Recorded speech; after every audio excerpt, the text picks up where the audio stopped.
Every time I see this camper, I feel like I'm a referee in the WWF. It's like, 1, 2, 3, that's it! New champion, John Cena! Or whoever, you know.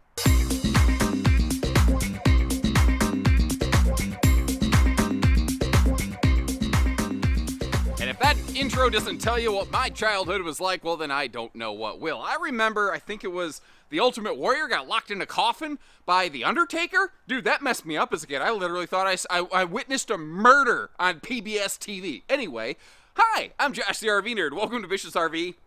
And this back here is probably, I feel overall, the best and most popular hybrid I've ever seen in my career. And that's the thing. A lot of hybrids have, like, vanished from the RV market. People have been asking me, Josh, why aren't you putting hybrids on your channel anymore? Because they almost don't exist. There's just not that many of them left anymore. But I think it's because a lot of builders of hybrids, they're always trying to get it so cheap and so lightweight and so flimsy that you never were, well, not, I don't want to say never, I talk in extremes. You were very often kind of like you felt underwhelmed with what you got. But that's where Rockwood does Rockwood things. And the cool thing about the Rockwood Roo or the Flagstaff Shamrock, which is the exact same thing, they even share model numbers, which is great. They crank it up to 11, and they do all those Rockstaff things that Rockstaff does. Like, basically everything that you find in a mini light or a micro light, it's all here with the exception of 20-pound propane tanks instead of 30s because you have to have room for that front bed to drop down. But this floor plan is one of their biggest hybrids, and it is easily their most popular. Because the thing is, I say biggest, it's still like less than 5,200 pounds empty dry weight.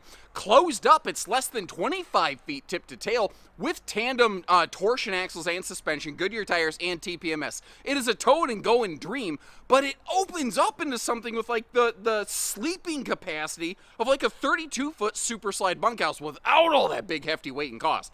Now, Rockstaff still does the Rockstaff things like the solar package, a new 1800-watt inverter. They've gone to easier slam latches on every single exterior compartment door on this. All those little things that you wanted to see, they're doing, and then more. I can't wait to go through this thing in full detail, because if you've never seen it, there's something special about this one.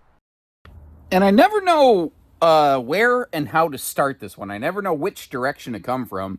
Because it doesn't matter if you're coming or going. Like, it's got cool, like, focal and feature points all the way through it. Like, one of the things that I think is really an easily overlooked and almost unsung hero quality of this floor plan is that if we look over here on the door side of the RV, you can see you've actually got some decent campside window coverage. And remember, the thing with hybrids is you see these, like, almost kind of window-looking panel things. If you're not familiar, those zip down. And there are, like, bug screens on them so that you can have amazing views and visibility and airflow in these things without the need to, like, open your doors and stuff like that just to help, compensate for and get great airflow. Now, speaking of airflow, anywhere you see, like, a power vent fan in a Rockstaff, it's going to be one of these bigger ones, especially in a Roo and a Shamrock.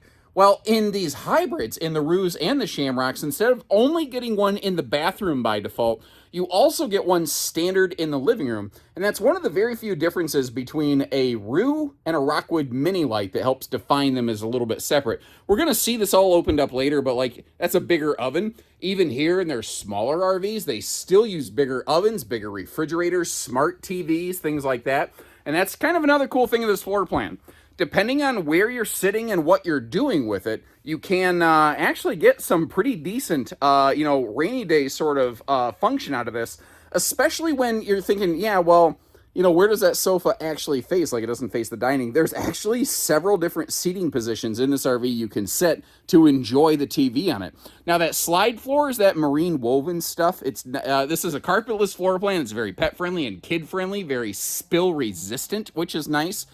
And something they did a couple years ago is they bulked up and expanded on their window coverage in the slide. The slide side windows did not used to be nearly as large as they are right now. So they've really opened up the views and the airflow in that regard. Now, I don't use tricky fisheye wide-angle camera lenses. This RV does have a mini vaulted roof. It's actually one of the cool things they do. And it is a laminated structure. Speaking of which, these are an all-aluminum skeletal build but they are not using a laminated floor. It's the only part of the RV really that's not laminated in terms of a general exterior shell and structure. It is still aluminum framed, 12-inch on-center floor joists, but it's a 5/8 tongue and groove plywood floor deck. And they're doing that so that there's no worries about any sort of soft spots developing over time. Something that these kind of had suffered from years past was a little bit of a soft floor issue in their laminated models. Now, if that front bed looks a little bit funky, it's because I remember how I mentioned on a rainy day, if you're stuck inside, you do actually have more seating space than you realize. It's because you can actually use any of the 3 bed ends exactly like you see right here, because they do include this extra little butt pad to get you through if you are going to be stuck inside on a rainy day. Now, obviously, when it's sleep o'clock, you're going to pop that sucker back down. And this is another thing that I think really helped define Rockwood and Flagstaff hybrids over everybody else, basically. Factory standard with heated mattress bed ends. Not like an extra heated blanket that will like wiggle around when you move around or roll over at night. The mattress pad itself is heated. That's what this little white thing over here is, and the white plug behind it. That's where you plug that in, and then it will actually plug into some of these household outlets down here. Now, as long as we're looking at this, there's an extra little sticker on it that's probably way too small to read the print from this far away, but it says inverter circuit. Most, not all, but almost every outlet in this thing is wired to an inverter, and they've been doing that for years, but it was a 1,000-watt inverter. Based on your feedback, though, folks said, you know, if you're going to do an inverter, you might as well do at least a good one, because 1,000 watts isn't really providing any function for us, and they've gone to a 1,800-watt inverter. And as long as we're looking at the bed ends here, if you are a regular member of the RV Nerd Herd, would you leave me a comment and let me know the name, the nerdism name of these handy little like cargo clothes bed hangers with the little pockets up there? What is the unofficial nerdism name for those things? Let's play a little game. I feel like playing some games today. Also, factory standard, all 3 bed ends include the handy little blow and glow bunk fan light things. Now, that's not their official name. That is yet another nerdism, and that is actually one of the names that came from the RV Nerd Herd themselves. So thank you very much for helping expand my vocabulary. I love that phrase, the blow and glow method. I will say, when you have the entire driver's side of the wall, like driver's sidewall rather, one is a slide out, and then there's a hybrid bed. The front and the rear ends are hybrid beds. Then you got the kitchen and the bathroom. Storage is at a little bit of a premium in these, and I've actually seen some people will maybe they don't need all 3 hybrid bed ends, but they want to get a triple hybrid because what it lets them do is basically keep all their stuff in the camper. And you know, hey, different strokes, different folks. If that works for you, I could see that working very well. The fact is, you've got 3 60 by 80 True Queen bed sizes down there that could work for you. Now, as long as I'm saying that, the hybrid bed end mattresses, they're not like Sleep Numbers. They're not ultra comfy. If you really, really wanted to, one of the things you could possibly do, though, is like while you're towing, pull a True Queen residential mattress off, and it would take some wrestling, and you could probably vertically stack them in the little hallway area here, like in front of the refrigerator on the way to the bathroom, and then you could wrestle them back in place when you got to your destination. The rear bed would be very difficult to do, by the way. But if you really wanted a nice mattress in here, you could, because it is sized for it, but it would, without question, it would take some work and it would take some doing. Let's get that TV out of the way, because you do need to fold that TV back to close the slide and start showing you through all the little storage here. One of the things I like that they do are the actual drawers for the dinette. And you can see how that table's free floating elliptical base. If you want to take it outside, you totally can. And every normal glass window in this, with the exception of the kitchen window and the window in the entry door, has a blackout roller shade. But those obviously both still have their own variety of shades, you know. It's also an interesting thing. They do a rollover sleeper sofa over here on the camp side of the living room with an extra drop-down support leg, so that if a bigger person does need to sleep on that, or if you need a big flat space, I guess for some kind of heavy cargo, it could actually hold the weight without breaking anything. It's just those little details that they do that help separate them.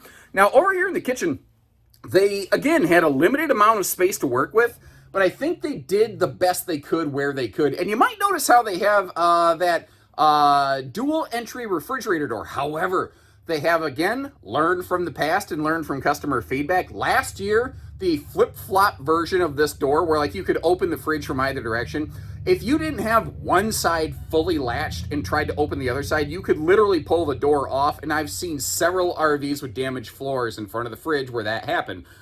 Truth be told, I've damaged at least 2 myself. Well, the good news is that, again, they learned from that lesson. If, let's say, you're going to open the right side, but the left side's not latched, the right side won't open. So that's really nice. I also like the placement of the converter fuse box down there, so that when the slides close, let's say you have a major malfunction and a fuse pops, you can still get to it, and you can still change out a fuse or something like that if you need to. You may have noticed how the entry door does have a full privacy shade. It pulls from the bottom up, and this kind of throws some people like, wait a minute, I missed something. How do you adjust that shade? And it's like 3 steps. You have to go outside, you have to split the screen door and the main door, you have to close the screen door, adjust the shade, and then reopen the screen door. But the thing is, what I've heard from a lot of people, once they get it set where they want, they just leave it. They don't tend to mess with it. They don't tend to put it up or down. And the fact is, for anyone who's ever had that and goes, oh, that sounds like a hassle. Folks, I do this for a living. I mess with those shades for a living. It takes about a whole whopping 3 seconds, and then you're good. It takes less than the amount of time it would take you to roll up or down your car window. You know what I mean? It's not a big time sink investment. Speaking of sinks, perfect segue. That was a stainless farm sink over there, and these are all 15,000 BTU air conditioners, factory standard. There's no need to worry about upgrading the air conditioner on these. Now, you have 2 choices here. One of the cool things is that they do double duct their air conditioning, and you see how those vents are pointed different directions? Every single one of these roof ceiling vents can turn or close individually so that you can really move the air where you want. Or if you don't want to do that, you can flip these open and drop like 70% of your cold air, most of your air right here into one zone. In a small camper like this, probably doesn't make a hill of beans worth of difference, but some people like the option and the opportunity to sort of choose their own adventure. Now, unless they've changed it, around the corner here is one of those things I always found very interesting, and it's those extra little details that they like to apply. Yes, they are still doing it. They still prep around this corner for like a rear sector television. Now, down here. The outlets for that would be located down in this area. So if you do want to have some sort of secondary entertainment, some rainy day survival or something like that, that is something that you can do. And I'll get these open to show you in a second. But I like how all 3 bed ends, they do have their own privacy curtains, but they're ventilated up top so that the air conditioning can still get in and out. Or while you're sleeping, the hot air that you create by existing and breathing, it can still bleed out as well. And trust me, when we're talking about creating hot air, there's very few people that do it better than me. Especially after 3 scoops of Grandma's bean casserole. But that's an entirely different topic for an entirely different day. Now, all 3 bed ends are exactly the same, just in case you were curious. There's nothing really significantly different about any one of them. They do all, again, have the ability to create like an extra bench area, although the front one's the only one that is really padded to be able to do that. But it's also the only one that you typically, I think, for an extended time are going to sit like directly in front of a TV. Now, showing you a little bit more detail here, showing you some of the privacy factors that you have. All 3 bed ends, can enclose, can be individually privatized, which is nice. But what's weird is, I think a lot of people look at this and they think that like the parents, the big people of the camper, I think their bed's going to be the front one. Personally, I've always thought I would like the rear bed myself. First of all, because it's a little bit further away from the foot traffic of the campsite. But secondly, it just feels a little bit more enclosed and privatized. Around the corner here, they have this extra little set of household outlets, as well as just a little, I don't know, flip-flop net thing. What would you put in that? I'm kind of curious. And by the way, for phone charging, you got a perfect little spot to do it right there. In case you were curious, over here is our solar charge controller. They are using a... let me double check before I go running my mouth. Yes, that's a PWM charge controller, 30 amp PWM. If you're not familiar, there's like 2 types of charge controllers. There's PWM and MPPT. Now, MPPT works better, but it costs a little more. those are often used more for like heavier duty solar packages. This is intended to be a good battery tender and not much else. Although you're going to see that we actually have expanded on it a little bit from the outside, which is cool. Even though all the lights are running, it's actually charging my battery right now, which is nice. It is porcelain. It is foot flush. And you see plenty of legroom to get around that thing. And they did maintain a heat vent in the shower base, so they were able to keep that out of the shower floor. They've maintained a completely ventless flooring system in here. And of course, again, we got that big XL vent fan. So you have a couple of those. And part of the reason that they are using the Peekaboo I Smell You door here is for ease in production. Because the fact is, if it's not fully framed in, they can hang the door a little higher, a little lower each time they do it, and it's no big deal. One of the other reasons they do it in these, though, is that with frameless windows, the windows don't get amazing airflow, so they're helping compensate for that by using the bigger vent fans all the way through. The shower headroom is not terrible, because the RV's only 6.5 foot tall to the sidewall, but the shower headroom's not really awful. Where it gets a little tricky is the elbow room, if you're a little bit bigger person like me, with a radius shower, but a small camper like this, there's just not a whole lot they could really do about it. Rockstaff has continued to use the Shower Miser, which is basically a water saver system. I call it Maxwell House style. It'll keep your fresh tank good till the last drop, basically. So while you're waiting for your shower to heat up, you're not wasting that water going down the drain. And then again, just those little details like the shower caddy kind of thing, so that you have a place to keep your soaps, because the shelves on those radius showers, they're good for two things: jack and squat. You can't even keep a shower beer on those things reliably, so make sure you finish your shower beers before you actually get in the shower, which obviously defeats the purpose of shower beers, or so I'm told. I don't know. Working our way forward here, changing topics quickly. Notice that all of our overhead cabinetry also has a nice little radius edge to it. It's not something that's going to like stab you in the arm. Hybrids, though, kind of do have one significant Achilles heel. Like, they're small, they're light, they're good for travel, but road mode in something like this, well, it's kind of a two-edged sword, because your walkable floor space is absolutely excellent. Right from the entry door, you can obviously just cruise along the entire thing. Your kitchen is right next to the door. You're going to see, as I spin around like a record baby, that we can get right to the bathroom, so there's no worries with anything like that there. The real big hiccup comes in, like, what can you sleep on for road mode transit? And by default, about the only thing that you could possibly sleep on would be that fold-down sofa. But the thing with a hybrid is that most of your bed's sleeping space comes out the front and the rear of the RV. So if you're in a parking space, one of the things that you might be able to get away with is basically simply popping the front and rear bed ends open. Now, obviously, this has that side bed, and that's maybe where that sofa might come back into play. So it's not necessarily the best, but you could probably make it work if push came to shove. And we touched on this briefly when the video began, but looking at towing weights and measures right here, that's one of the areas where that's the thing. If you compare this to a non-hybrid 25-foot tip-to-tail trailer, you're going to be like, I thought hybrids were supposed to be so much lighter. I don't really see it. Well, you have the same physical body construction as a non-hybrid 25-foot trailer. If you compare this to something like a 32-foot bunkhouse kind of camper with this amount of sleeping capacity, it is insanely lighter by comparison. That's where hybrids come into the equation. Now, last year, they did offer a tan or white and graphite exterior package. They have gone only to what you see right here. They are no longer doing dual exteriors on these. However, they've made a couple nice little updates and upgrades here and there that we're going to see based on your feedback. They've gone to slam latches on every single compartment door. Basically, unless it's like a little access panel to something, and even then I don't think they're using a whole lot of them. They don't have any of those old twist butterfly latches like they used to. You may also notice how even under the dinette, you're seeing a welded aluminum cage.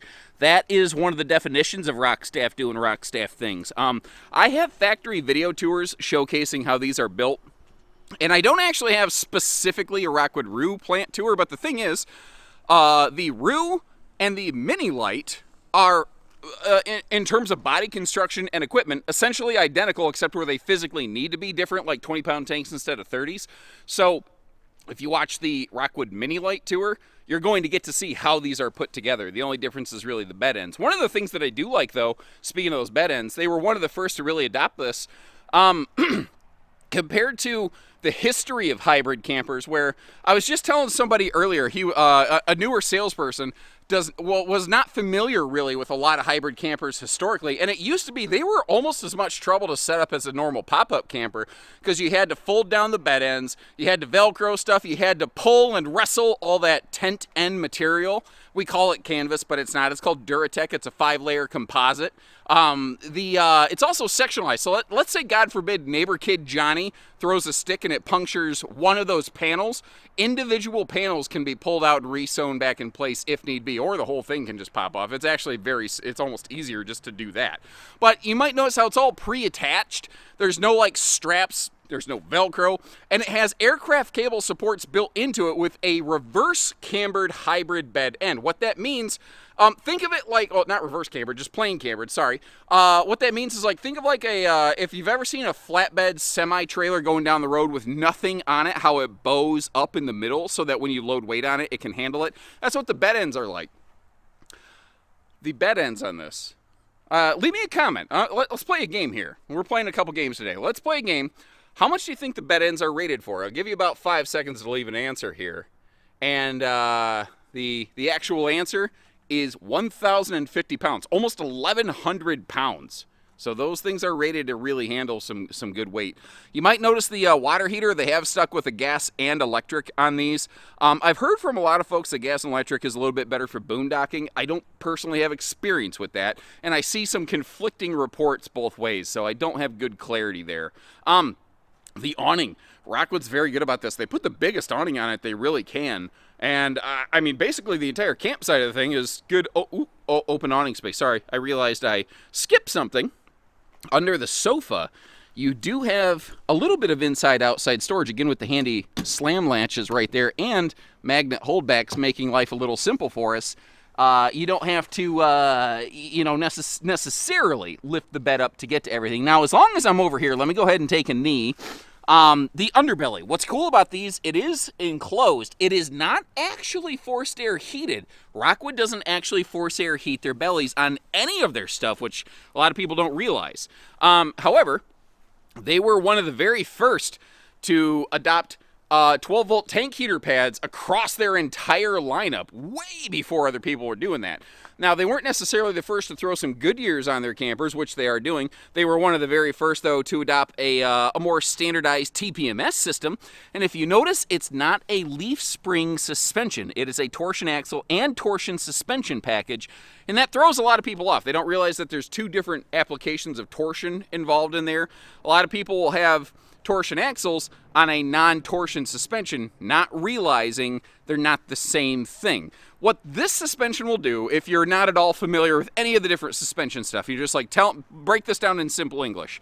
If you're going down the road, you're going around corners, if you're getting off highway exits that have those really sharp curly Q kind of styles, this will ride and track behind you so much better. Now, up top, just over that awning, you might see a silver line sticking out. That is your base factory standard 200-watt solar panel. But as we wrap around the back side of this, in the back driver's side corner, over the rooftop, you're going to see a second one of those. You actually peeked it in our floor plan in a flash. This RV has been upfitted with an optional second solar panel right from the factory, which is kind of cool. And then remember, again, they have standardized now an 1,800-watt inverter as compared to the previous 1,000. And again, that is based on your feedback. A lot of people said, 1,000 watts, you can't really do much with it. And my response to that was always, well, it's 1,000 watts more than most manufacturers give you. But if it's 1,000 watts that can't actually do much, like run a coffee maker, well, maybe it's 1,000 watts that isn't really useful. So Rockwood said, okay, you want a coffee maker? We'll give you an 1,800-watt inverter. Now you can run a coffee maker off those inverter-powered outlets. And this is a case of doing and instead of or. Rockstaff doing Rockstaff things with a 2-inch receiver hitch and a full rear bumper instead of or. Now, something that's also very easy to miss is beneath that that side hybrid bed, the third pop-out hybrid bed that you have over there, so triple true queens again, you do have a hot-cold outside utility shower hookup, and this is a single-headed sewer monster. So you're not going to have to do the poop, scoop, boogie, walk of shame, moving hookup A to hookup B. Now, something you can't see is I've been running my old camera for like 4 or 5 years, and I finally just updated and upgraded a little bit. And it takes time to kind of redial in all the little video and audio idiosyncrasies and sync-ups between different devices. So please do me a favor, leave me some feedback down in the comment section. How did the video look? How did the audio sound? Was it inconsistent in any area? Was it too hot? Was it crackling out? Help me zero in on that so I can fine-tune this a little bit and give you the best experience possible just watching an RV. And that's really one of my goals. I want to give you the best experience possible shopping for and owning an RV. I want to help you find your second RV the first time around. That's my goal here. Now, to help you do that, naturally, I leave you some links in the video description to check for pricing and availability. And I would say similar floor plans, but again, they're not... I don't think that they're the only builder of hybrid campers in town anymore, but they're about the only significant builder of hybrid campers in town. There's not a whole lot like this out there anymore. Historically, there certainly were, but not anymore. Let me know what you think about her. And until next time, take care, stay safe, have fun, and John Cena, everyone! What's fun? I didn't even watch wrestling when John Cena was a thing. It's fun to shout, isn't it? Seriously, just walk around Walmart one day and just be like, and his name is John Cena! See how happy that made him?